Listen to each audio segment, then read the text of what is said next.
Je suis le docteur Thierry Higuero, proctologue médico-chirurgical, gastro-entérologue de formation et j'interviens à la clinique Quanticentre à Nice. La clinique Quanticentre a acquis il y a peu un laser dédié à la proctologie. C'est un laser en fait qui va permettre de faire certains types d'opérations avec des avantages que les techniques classiques n'offrent pas. On peut l'utiliser dans deux situations. La première est la fistule anale et la deuxième est ce qu'on appelle la maladie pilonidale.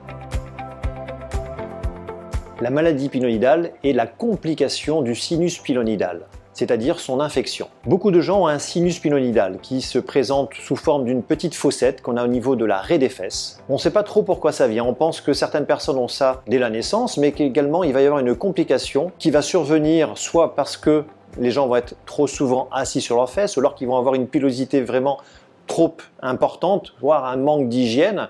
Donc tout cela va faire que, au niveau de cette fossette, il va y avoir des poils sans follicule pileux qui vont pousser non pas dans le sens qu'on imagine, donc vers l'extérieur, mais vers l'intérieur. En poussant vers l'intérieur, ils vont créer ce qu'on appelle une réaction inflammatoire, un granulome inflammatoire. Et c'est ce granulome qui peut s'infecter. Lorsqu'il s'infecte, il va y avoir du pus sous forme d'un abcès ou voire d'une fistule, c'est-à-dire un trajet de pus. Ce trajet va passer en dessous de la peau, sous la raie des fesses, mais peut également aller de part et d'autre, de chaque côté des fesses, voire même vers le canal anal. On appelle ça la maladie pilonidale.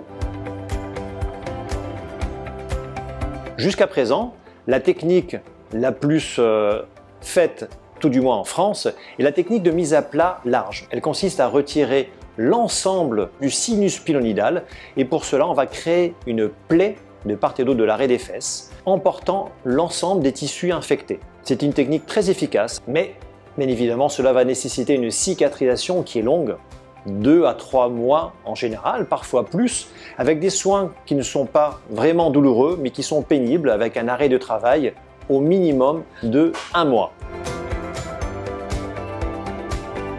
Pour éviter ces suites qui sont longues et pénibles pour les patients, plusieurs techniques mini-invasives ont été développées. La dernière, et qui est vraiment innovante, est apportée grâce au laser avec la technique SILAC pour sinus laser occlusive. Cette fibre laser va délivrer une énergie qui va brûler toutes les parois, détruire tous les tissus infectés.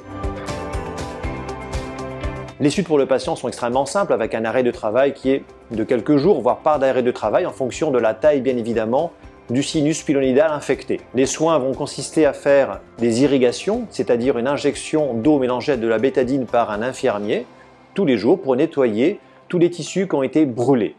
Parfois, lorsque le sinus pilonidal était vraiment de petite taille, aucun soin n'est nécessaire.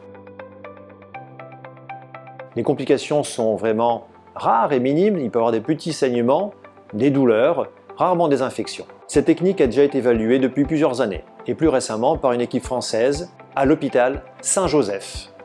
Et les résultats sont vraiment extrêmement encourageants puisqu'on a des résultats positifs, c'est-à-dire une absence de récidive 1 an après l'intervention dans 70% des cas. Le patient va donc être guéri avec une technique extrêmement simple, des soins extrêmement simples et un arrêt de travail très limité lorsqu'on compare cela à la technique classique.